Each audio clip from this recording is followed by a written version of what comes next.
அனைவருக்கும் வணக்கம். நம்ம பாலிட்டி 500 சீரிஸ் வந்து பார்த்துட்டு இருக்கோம். இந்த கிளாஸில் கொஷின் நம்பர் 121லேருந்து 130 வரைக்கும் பார்க்க போகிறோம். ஃபர்ஸ்ட் கொஷின், ஒரு 4 ஸ்டேட்மெண்ட் கொடுத்துருக்காங்க. இந்த 4 ஸ்டேட்மெண்ட்டில் சுப்ரீம் கோர்ட்டுக்கு ஒரிஜினல் அண்டு எக்ஸ்க்ளூசிவ் ஜூரிஸ்டிக்ஷன் எதுலலாம் வந்து இருக்குது அப்படின்னு கேட்குறாங்க. இந்த ஒரிஜினல் அண்டு எக்ஸ்க்ளூசிவ் ஜூரிஸ்டிக்ஷன்னா என்ன? இப்போ ஒரு கேஸ் இருக்குதுன்னு வச்சுங்களேன். இப்போ அந்த கேஸை நாம் ஒரு குறிப்பிட்ட நபர்கிட்ட மட்டும் தான் கொண்டு போக முடியும். இப்போ நம்ம ஸ்கூலில் இருக்கோம். ஸ்கூலில் நம்ம ஏதாவது ஒரு பிரச்சனை அப்படின்னா முதல்ல கிளாஸ் டீச்சர்கிட்ட அட்ரஸ் பண்ண சொல்லுவாங்க. கிளாஸ் டீச்சரால் முடியலனா மட்டும்தான் நம்ம பிரின்ஸிபால்கிட்ட போவோம். சரியா? இப்போ ஒரு அட்மிஷன் போடணும் அப்படின்னா, இப்போ லீவ் லெட்டர் கொடுக்கணும் அப்படின்னா நம்ம கிளாஸ் டீச்சர்கிட்டே கொடுத்துடலாம், நான் இன்றைக்கி வரல மேடம் 2 நாள் அப்படின்னு. ஆனால் டிசி வேணும் அப்படின்னா நம்ம ஹெட் மாஸ்டர் தான் போய் பார்க்கணும். சரியா? ஸோ இதுதான் வந்து ஒரிஜினல் அண்ட் எக்ஸ்க்ளூசிவ் ஜூரிஸ்டிக்ஷன் சொல்லுவாங்க. உனக்கு டிசி வேணும் அப்படின்னா அந்த ஸ்கூலை விட்டே நீ போகணும்னா நீ ஹெட் மாஸ்டர் தான் பார்க்கணும். உனக்கு ஒரு நாள் லீவு வேணும்னா அதை நீ வந்து இவங்ககிட்டே கூட வாங்கிக்கலாம். யார்கிட்ட? மேடம் கிளாஸ் டீச்சர்கிட்டே கூட வாங்கிக்கலாம். ஸோ அது போல் சில சர்டன் கேசஸில் நாம் சுப்ரீம் கோர்ட்டு மட்டும்தான் வந்து அணுக முடியும் அப்படின்றாங்க. கீழமை கோர்ட்டுகளுக்கு நம்மளால போக முடியாதுன்றாங்க. ஸோ அதெல்லாம் எதுன்னு கேட்குறாங்க. சரியா? ஸோ அப்படி பார்க்கும்பொழுது writ petition filed by aggrieved citizen when his fundamental rights are violated. இப்போ ஒருத்தருடைய ஃபண்டமெண்டல் ரைட் வந்து வயலேட் ஆகுது அப்படின்னா ஸோ அந்த நேரத்தில் மட்டும்தான் அவர் சுப்ரீம் கோர்ட்டை அணுக முடியும்னா கிடையாது. நேற்றோ பார்த்தோம் 226 மூலமாக நாம் ஹைகோர்ட்லேயே ஃபண்டமெண்டல் ரைட்ஸ் மீறிச்சு அப்படின்னா 32 யூஸ் பண்ணி தான் வந்து சுப்ரீம் கோர்ட்டுக்கு போக முடியாது. ஆனால் 226 யூஸ் பண்ணி ஹைகோர்ட்டில் இந்த ஃபண்டமெண்டல் ரைட்ஸ் இது வயலேட் ஆச்சுன்னா நம்ம ஃபைல் பண்ண முடியும். அடுத்து டிஸ்பியூட் அரைசிங் ஃப்ரம், இப்போ உங்களுக்கு டவுட் வருது அப்படின்னா நீங்கள் பாருங்கள், ஜெய்பீம் படம் பார்த்தோம். ஜெய்பீம் படத்தில் இந்த ஹீபியஸ் கார்பஸ் அப்படின்ற ஒரு மனு இருக்கும். அது ஹைகோர்ட் தான் நடந்துச்சு. அப்போது உங்களுக்கு அதை ஞாபகம் வச்சுலாம். இந்த மாதிரி டவுட் வரும்பொழுது அந்த கேஸ், ஏன்னா ஹீபியஸ் கார்பஸ் அப்படிங்கிறது ஒரு ஃபண்டமெண்டல் ரைட் தான், அது எப்படி ஒரு ஹைகோர்ட்டில் என்ன பண்ண முடியும் அப்படின்னா ஸோ அந்த ஆர்டிகல் யூஸ் பண்ணியிருப்பாங்க. ஸோ இது தவறு. Dispute rising from a treaty or an agreement enforced in India prior to a commencement of constitution. ஒரு கான்ஸ்டியூஷன் வந்து அமைக்கிறதுக்கு முன்னாடி ஒரு அக்ரிமெண்ட் போட்டப்பட்டிருக்கு. ஸோ அந்த அக்ரிமெண்ட் மூலமாக ஒரு பிரச்சனை வருதுன்னா அதை நாம் சுப்ரீம் கோர்ட் தான் கொண்டு போகணுன்றாங்க. இதுவும் தவறு. Occurs dealing with inter state river water dispute among Indian state. ஒரு 2 ஸ்டேட் நடுவில் நதிநீர் சம்மந்தமாக வந்து ஒரு பிரச்சனை வருதுன்னா அதுதான் ட்ரிபுனல் இருக்குது, இன்டர் ஸ்டேட் வாட்டர் ட்ரிபுனல்னு சொல்லிட்டு 1956 ஆர்டிகல் 262 வந்து வந்திருக்கோம். ஸோ அதனால் வந்து இதுவுமே வந்து இதில் வராது. ஸோ பாருங்கள், legal dispute between 2 Indian state concerning a question of law. ஒரு 2 மாநிலத்துக்கு நடுவில் ஒரு லா சம்மந்தமாக ஒரு பிரச்சனை வருது அப்படின்னா அதனால் மட்டும்தான் போக முடியும். நம்ம பார்த்துருப்போம், யூனியன் ஸ்டேட்டுக்கும் ஒரு ஸ்டேட்டுக்கும், கவர்மெண்ட் ஆஃப் இந்தியாவுக்கும், இல்லை ஏதோ ஒரு மாநிலத்துக்கும், இல்லை 2-3 மாநிலத்துக்கோ, இல்லை 2 மாநிலத்துக்கிடையிலே வந்து ஒரு பிரச்சனை நடக்குது. ஸோ இந்த மாதிரியான பிரச்சனைகளுக்கு தான் நாம் ஒரிஜினல் ஜூரிஸ்டிக்ஷனாக நம்ம சுப்ரீம் கோர்ட்டுக்கு போக முடியும். அப்போ ஒன்று மட்டும்தான், option A, only 1 is the right answer. Question number 122, consider the following sections of Indian society. Indian சொசைட்டியில் இருக்கக்கூடிய பல செக்ஷன்ஸ் கொடுத்துருக்காங்க. இதில் எதெல்லாம் ஆர்டிகல் 15 பயன்படுத்தி, article 15 of Indian constitution allows the state to make special provision. So article 15 நல்லா ஞாபகம் வச்சுக்கோங்க. ஆர்டிகல் 15 பயன்படுத்தி மேலே இருக்கக்கூடிய செக்ஷன்ஸில் சில ப்ரொவிஷன்ஸில் ஏற்படுத்த முடியும். எந்தெந்த செக்ஷன்ஸ்க்கெல்லாம் இந்த ஆர்டிக்கலை யூஸ் பண்ணி ப்ரொவிஷன்ஸ் கொடுக்க முடியுன்றாங்க. ஆர்டிகல் 15 என்ன சொல்லுது? ஒரு based on religion, gender, caste இதை பேஸ் பண்ணி ஒருத்தங்களை வந்து டிஸ்கிரிமினேட் பண்ணக்கூடாதுன்னு சொல்லுது இல்லையா? ஸோ அது பார்க்கும்போது சில்ட்ரன் அஃப்கோர்ஸ் வருவாங்க, குழந்தைகள் வருவாங்க, ஷெட்யூல் ட்ரைப்ஸ் வருவாங்க, இன அடிப்படையில். ஃபிசிக்கல் டிசேபிள்டும் லிங்குவிஸ்டிக் மைனாரிட்டிஸும் வரமாட்டாங்க. ஏன்னா ஃபிசிக்கலி டிசேபிள்டு பற்றி அதில் கொடுத்துருக்க மாட்டாங்க. ஏன்னா ஃபிசிக்கலி டிசேபிள்னு ஒரு டேர்மே இருக்காது அதில். ஜெண்டரு, ஏஜ், கேஸ்ட்டு, ஸோ இது மாதிரி ரிலீஜன் பேஸ் தான் வருமே தவிர்த்து இது வராது. லிங்குவிஸ்டிக் மைனாரிட்டிஸும் வராது.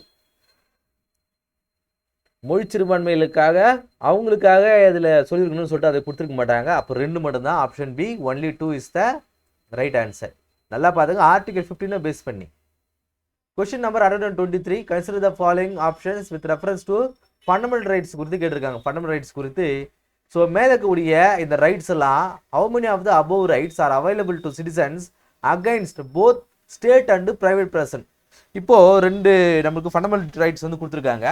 இந்த ஃபண்டமெண்டல் ரைட்ஸை நம்ம யாருக்கு எதிரெல்லாம் பயன்படுத்த முடியும்னு கேட்குறாங்க. ஒரு கவர்மெண்ட், ஸ்டேட்னா கவர்மெண்ட், அண்டு ஒரு ப்ரைவேட் பர்சன். ப்ரைவேட் பர்சன்னா நான் ஒரு ப்ரைவேட் பர்சன். இப்போ என்னுடைய ஃப்ரெண்டு வரான், என்னுடைய ஃப்ரெண்டு வந்து என்கிட்ட பேசணும், எனக்கு எதிராக வந்து பேசணும்னு நினைக்கிறான், நான் பண்ணக்கூடிய குற்றங்கள் எதிர்த்து அவன் பேசணும்னு நினைக்கிறான். நீ பேசக்கூடாது அப்படின்னு சொல்ற உரிமை எனக்கு கிடையாது, கவர்மெண்ட்டுக்கும் கிடையாது. கவர்மெண்ட்டுக்கு எதிராக நம்ம வந்து ஃப்ரீடம் ஆஃப் ஸ்பீச்னு இருக்குது. அப்போ ரெண்டு பேருக்குமே இது அப்ளிகபிள் ஆகும். Protection of life and personal liberty, என்னுடைய தனிப்பட்ட மாண்பையோ தனிப்பட்ட சுதந்திரத்தையோ குளிக்கும் மதையில் என்னுடைய ஃப்ரெண்டோட சொல்கிறேன். நான் வந்து எதையும் அவனுக்கு செய்யக்கூடாது, கவர்மெண்ட்டும் செய்யாது. அப்போ இதுவும் வரும். Freedom of access to shops, public restaurant and hotels. இப்போ நான் ஒரு ஹோட்டல் வச்சுட்ருக்கேன், அந்த ஹோட்டலுக்கு நீ வரக்கூடாதுன்னு அவனை நான் தடுக்க முடியாது.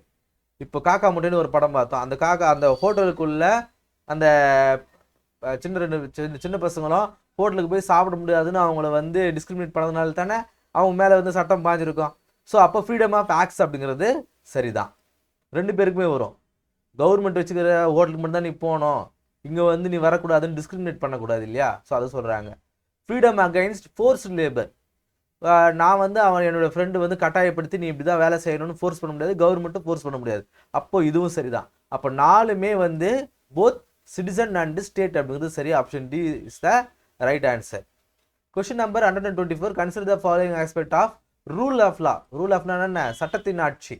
ஸோ சட்டத்தின் ஆட்சி நடக்கக்கூடிய இந்த நாட்டில் how many of the above aspect of rule of law are applicable to Indian political system? Indian politic சிஸ்டமில், இந்திய அரசாங்கத்தில் மேலே இருக்கக்கூடியதில் எதெல்லாம் வந்து சட்டத்தின் ஆட்சியாக நடக்குதுன்றாங்க. So options of arbitrary power of state. ஆர்பிட்ரரினா தன்னிச்சையாக நடக்கிறது. ஒரு அரசுடைய இந்த எதச்சதிகார போக்கு வந்து இது ஆப்ஷன்ஸ் பண்ணுதுன்றாங்க. கரெக்டு. ஆனால் கரெக்ட் பொலிட்டிக்கல் சிஸ்டம் அப்படியே இருக்குது. ஸோ தன்னிச்சையான போக்கு ஆப்ஷன்ஸ் பண்ணுதுன்றது இந்த ரூல் ஆஃப் லான்றதும் சரி.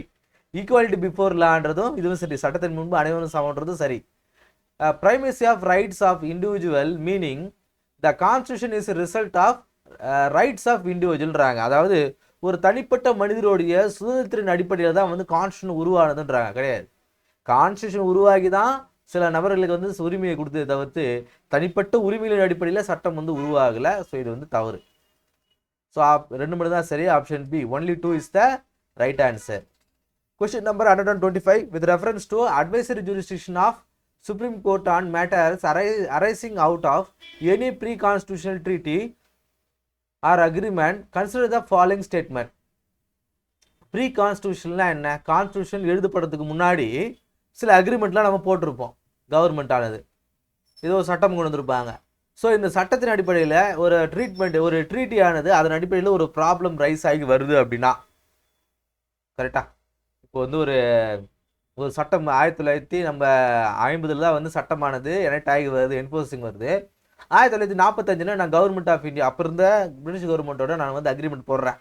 அதாவது இந்த ராணிப்பேட்டை மாவட்டம் அப்படிங்கிறது எனக்கு தான் வந்து சொந்தம், அப்போ நான் என்ன வேணாலும் செய்வேன் அப்படிங்கிற ஒரு அக்ரிமெண்ட் போது எனக்கு கொடுத்துருக்குறாங்க ஒரு 100 வருஷத்துக்கு. இப்போ சட்டம் வந்துடுச்சு. சட்டம் வந்ததுக்கப்புறம் இல்லை நான் அப்பயே நான் அக்ரிமெண்ட் போட்டேன் அப்படின்னு நான் சொல்கிறேன். ஸோ ஃபைட் பண்ணுறேன். ஸோ இந்த மாதிரியான நேரங்களில் சில ஸ்டேட்மெண்ட் கொடுத்துருக்காங்க. இதில் இது சரி அப்படின்னு கேட்டிருக்காங்க. ஃபர்ஸ்ட் ஸ்டேட்மெண்ட், இந்த மாதிரி நேரங்களில் in such case supreme court must tender it opinion to president. இந்த மாதிரி நேரங்களில் சுப்ரீம் கோர்ட் என்ன பண்ணலாம்? அதுடைய தனிப்பட்ட ஒப்பீனியனை சுப்ரீம் கோர்ட்டு கொடுக்கலாம். அடுத்தது, the opinion expressed by Supreme Court 143, I think 143 article தான் வந்து இந்த ஒப்பீனியன் கொடுக்குறது. சுப்ரீம் கோர்ட்டுக்கிட்ட இவர் வந்து ஒப்பீனியன் கேட்கறது. the opinion expressed by Supreme Court in such case binding on president. So அப்படி சுப்ரீம் கோர்ட் கொடுக்கக்கூடிய அந்த ஒப்பீனியனை பிரசிடென்ட் வந்து பைண்ட் பண்ணணும் அப்படின்றாங்க. இது தவறு. அவர் பைண்ட் பண்ண வேண்டிய அவசியம்லாம் கிடையாது. அவர் கேட்டுக்கலாம் இந்த மாதிரி வந்து சொல்லுங்க அப்படின்னு சொல்லிட்டு. பட் ஆனால் இதை பைண்ட் பண்ண வேண்டிய அவசியம் பிரசிடென்ட் கிடையாது. அப்போ ஒன்று மட்டும்தான் சரி. Option A only 1 is the right answer. Question number 126, with reference to comparison between cognizable offences and non cognizable offences, consider the following ஸ்டேட்மெண்ட்றாங்க. ஸோ காக்னிசபிள் அஃபென்ஸுக்கும் நான் காக்னிசபிள் அஃபென்ஸுக்கும் இருக்கக்கூடிய வித்தியாசம் என்னன்னு கேட்குறாங்க. ஸோ இதில் தான் சரி. முதல்ல காக்னிசபிள் அஃபென்ஸ்னா என்ன, நான் காக்னிசபிள் அஃபென்ஸ்னா என்னன்னு நம்மளுக்கு தெரியணும். காக்னிசபிள் அஃபென்ஸ்னா என்ன? ஒரு கொலை செஞ்சுருக்காங்க, ஒரு திருட்டு நடந்திருக்கு, ஒரு தேச துரோக வழக்கு ஒருத்தர் மேலே இருக்குது அப்படின்னா அதெல்லாம் வந்து காக்னிசபிள் அஃபென்ஸ். ஒரு கொள்ளையோ இல்லை ரேப்போ நடக்குது அப்படின்னா ஸோ அதெல்லாம் வந்து காக்னிசபிள் அஃபென்ஸ் சொல்லுவாங்க. நான் காக்னிசபிள் அஃபென்ஸ்னா ஒரு சீட்டிங் நடக்குது, ஒரு ஃபோர்ஜரி நடக்குது, ஒருத்தர் ஒரு பப்ளிக் நியூசன்ஸ் வந்து நடத்துறாரு ஏற்படுத்துறாரு அப்படின்னா அதெல்லாம் வந்து நான் காகனிசல் அஃபென்ஸ்னு சொல்லுவாங்க. ஆக்சிஜன் லெவல் வந்து ரொம்ப குறைவாக இருக்குதுன்னு நினைக்கிறேன். ஏன்னா காலையில் ஆக்சிஜன் லெவல் ரொம்ப குறைவாக இருக்குது, அதனால வந்து பாருங்க கொட்டாய் வந்துட்டே இருக்குது. So first, unlike non-cognizable offenses, cognizable offenses are those in which the police can arrest an accused without a warrant. ஒரு cognizable offense வந்து ஏற்படுத்திருக்காரு ஒருத்தர் அப்படின்னா அவரை வாரண்ட் இல்லாமலே அரெஸ்ட் பண்ணலாம். ஒரு கொலை செஞ்சிருக்காரு, ஒரு கொள்ளை அடிச்சிருக்காரு, ஒரு திருட்டு நடந்திருக்கு, ஒருத்தர் ரேப் பண்ணிருக்காரு அப்படின்னா வாரண்ட்லாம் தேவையில்லை, அவர் அரெஸ்ட் பண்ணலாம். கரெக்ட் தான். unlike cognizable offenses, the cognizable offenses are non-bailable in nature. non-cognizable offense-னா என்ன? ஒரு சீட்டிங் நடத்திருக்காரு, அவர் மேலே குற்றச்சாட்டு இருக்கு, ஒரு பப்ளிக் நியூசன்ஸ் பண்ணியிருக்காரு அப்படின்னா அவருக்கு பெயிலெலாம் வந்து கொடுக்கூடாதுன்றாங்க. அப்படியா? அதெல்லாம் அவ்வளோ பெரிய தீவிரமான குற்றங்கள் கிடையாது. ஸோ அதுக்கு பெயில் கொடுக்கலாம். காக்னிசல் அஃபென்ஸ் தான் வந்து காக்னிசல் அஃபென்ஸ். ஒரு கொலை நடந்திருக்கு அப்படின்னா அதில் சில நேரங்களில் பெயில் கொடுப்பாங்க, சில நேரங்களில் பெயில் கொடுக்க மாட்டாங்க. ஸோ அப்போ இது வந்து தவறு. ஒன்று மட்டும்தான் சரி. Option A only one is the right answer.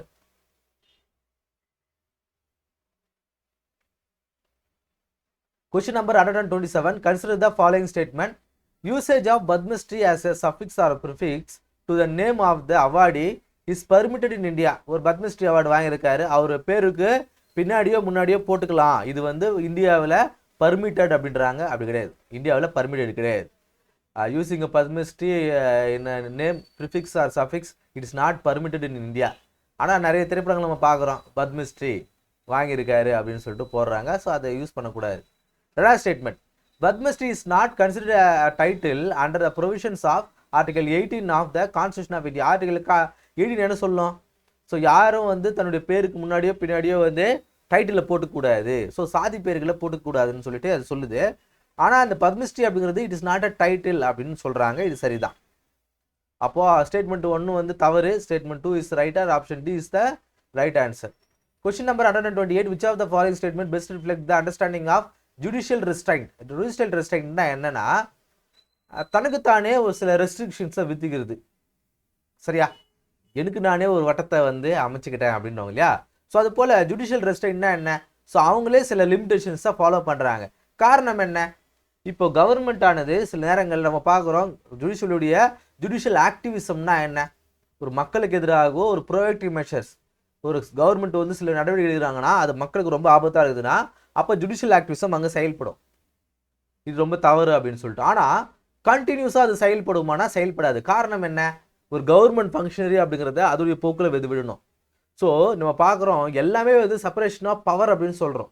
ஒரு கவர்மெண்ட் தனியாக நடக்குது, ஜுடிஷியல் தனியாக நடக்குது, மிலிட்ரி ஃபோர்ஸ் அப்படிங்கிறது பார்லிமெண்ட்டோடைய அண்டர் கண்ட்ரோலில் இருக்கும். ஒரு மிலிட்ரி பவர் அப்படிங்கிறது ஒரு மும்மணி இருக்கக்கூடிய தளபதிகள் இருக்காங்க. ஸோ அவங்ககிட்ட தான் வந்து நாட்டுடைய பவர் இருக்குது. பட் ஆனால் அவங்க வந்து பார்லிமெண்ட்டுடைய கண்ட்ரோலில் இருக்காங்க. ஸோ பவர் நம்மகிட்ட தான் இருக்குது, நம்ம தனிச்சே செயல்படணும்னு செயல்பட்டால் இந்த நாடு வந்து பீஸ்ஃபுல்லாக வந்து ரன் ஆகுமா? ஸோ அதனால் பார்லிமெண்ட்டுடைய ஃபங்க்ஷன்ஸை கூடுமான வரைக்கும் தலையிடாமல் இருக்கிறது தான் வந்து ஜுடிஷியல் ரெஸ்ட்ரைண்ட் அப்படின்றாங்க. Judges limit their own authority to interfere with the decisions of the other branches of government. கவர்மெண்ட்டுடைய அதர் பிரான்ச்சஸில் ஒரு எக்ஸிக்யூட்டிவ்ஸோ இல்லை லெஜிஸ்லேச்சரோ அவங்களுடைய செயல்பாடுகளை தலையிடுவதை அவங்களே லிமிட் பண்ணிக்கிறாங்க. அன்லெஸ் அன்டில் அது பப்ளிக்குடைய அந்த பீஸை வந்து வயலேட் பண்ணுது, பப்ளிக்குடைய நலனை அதை அஃபெக்ட் பண்ணுதுன்னா மட்டும்தான் அப்போ ஜுடிஷியல் ஆக்டிவிசம் மூலமாக சூமோட்டோவாக அவங்களே தலையிட்டு சில வேலைகளை அவங்க செய்வாங்கன்றதை பார்க்குறோம். சரியா? அப்போ option B is the right answer. Question number 129. Consider following statement regarding the fundamental duties பற்றி கேட்டிருக்காங்க. ரொம்ப எளிமையான கொஸ்டின் தான். ஃபண்டமெண்டல் டியூட்டிஸ் பற்றி கேட்டிருக்காங்க. ஃபண்டமெண்டல் டியூட்டிஸில் எதில் வந்து சரின்னு கேட்டிருக்காங்க. Fundamental duties in India are inspired from the South ஆஃப்ரிக்கான்றாங்க. சவுத் ஆஃப்ரிக்கா கிடையாது, ரஷ்யா. அதாவது சவுத் ஆஃப்ரிக்காலேருந்து இன்ஸ்பயர் ஆகி எடுத்திருக்கான்றாங்க, கிடையாது. In 1976, Balwendra Mehta Committee recommended the inclusion of fundamental duties. Balwendra Mehta Committee கிடையாது, ஸ்வரன் சிங் கமிட்டி தான் வந்து ரெக்கமெண்ட் பண்ணியிருப்பாங்க. அப்போ இதுவும் தவறு. Fundamental duties were first added by 42nd constitutional amendment act. இது சரிதான். 42வது சட்டத்தின் மூலமாக தான் முதல்ல ஆட் பண்ணியிருப்பாங்க. Fundamental duties are applicable to both Indian citizens and non சிட்டிசன்றாங்க. ஒரு ஃபாரினருக்கு வந்து ஃபண்டமெண்டல் டியூட்டிஸ்லாம் கிடையாது. ஸோ அப்போ இது தவறு. ஸோ ஒன்று மட்டும் தான் சரி. Option A only one is the right answer. Last question, consider the following options. So 3 option வந்து கொடுத்துருக்காங்க. இந்த 3 ஆப்ஷனில் as per the constitution of India the fundamental rights are available to citizens or individuals against the arbitrary actions of how many of the above branches of state. அதாவது ஒருத்தருடைய fundamental right ஆனது violate ஆகுது அப்படின்னா அப்போ இவர் வந்து யாருக்கு மேலெல்லாம் வந்து ஒரு இண்டிவிஜுவல் ஆனவர் ஒரு அஃபெக்டட் பர்சன் என்னுடைய ஃபண்டமெண்டல் ரைட்ஸ் ஆனது வயலேட் ஆகிருக்கு அப்படின்னா யார் மேலெல்லாம் வந்து வழக்கு தொடர முடியும் அப்படின்னு கேட்குறாங்க. அபோவ் பிரான்ச்சஸ் அப்படின்னு சொல்கிறாங்க. ஸோ இப்போ நம்ம பார்க்குறோம் ஆர்டிகல் 12ல் ஸ்டேட்டுடைய மீனிங் வந்து கொடுத்துருப்பாங்க. எதுலாம் வந்து ஸ்டேட், ஒரு கவர்மெண்ட், ஒரு ஸ்டேட் கவர்மெண்ட் ஒரு ஸ்டேட் தான், ஒரு சென்ட்ரல் கவர்மெண்ட் ஒரு ஸ்டேட் தான், ஒரு கம்பெனி ஒரு ப்ரைவேட் கம்பெனி அதுவும் ஒரு ஸ்டேட் தான். ஸோ எந்த ஒரு இன்ஸ்டியூஷனாக இருந்தாலும் whether it is a public or a private, so அதை ஸ்டேட்டுன்னு சொல்லுவாங்க. ஆனால் எங்கேயுமே ஒரு ஜுடிஷியலை ஒரு ஸ்டேட்டாக வந்து சொல்லியிருக்க மாட்டாங்க, ஜுடிஷியரியாக ஒரு ஸ்டேட்டாக வந்து சொல்லியிருக்க மாட்டாங்க. ஸோ அப்போ ஜுடிஷியரி அப்படிங்கிறது வராது. எக்ஸிக்யூட்டிவ் அண்ட் லெஜிஸ்லேச்சர் ரெண்டுமே வந்து வரும். Option B only 2 is the right answer. So இந்த கிளாஸ் இல்லாமல் பாலிட்டியில் ஒரு 10 கொஷின்ஸ் பார்த்துருப்போம். இந்த 10 கொஷின்ஸும் உங்களுக்கு யூஸ்ஃபுல்லாக இருந்திருக்குன்னு நினைக்கிறேன். புதுசாக பார்க்குறவங்களுக்கு யூஸ்ஃபுல்லாக இருந்திருக்கும். ஆல்ரெடி இதெல்லாம் தெரிஞ்சவங்களுக்கு ஒரு ரிவிஷனாக இருக்கும் அப்படின்னு நம்புகிறேன். ஸோ இந்த கிளாஸ் யூஸ்ஃபுல்லாக நினைக்கிறேன். அது கிளாஸ் சந்திப்போம். நன்றி.